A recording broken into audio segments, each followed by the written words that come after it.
ওই হারামজাদা বল্টু, তরে না কইছিলাম পরীক্ষায় পাশ করলে সাইকেল কিনা দিমু? তা তো কইছিলা। তবুও তুই ফেল করলি। পড়া বাদ দিয়া কি করতাছিলি? কেন, সাইকেল চালানো শিখতাছিলাম। বল্টু, তোর টিফিন যে আমি খাইছি সেটা বাসায় গিয়া আবার বলিস না।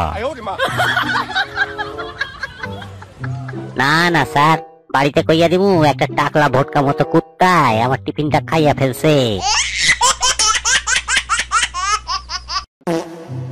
আচ্ছা বল্টু, হজুর আর খেজুর উচ্চারণে একই, কিন্তু একটু পার্থক্য আছে। বলতো কি পার্থক্য? স্যার, পার্থক্য হইল খেজুরের বিচি একটা আর হজুরের দুইটা। বল্টু জানোস, আমার বউ এত কিপটা যে ওর ব্লাউজ কাইটা আমারে জাইঙ্গা বানাই দেয়। দূর, এ আর কি, আমার বউ তো আমার জাইঙ্গা কাইটটা ওর ব্লাউজ বানায়।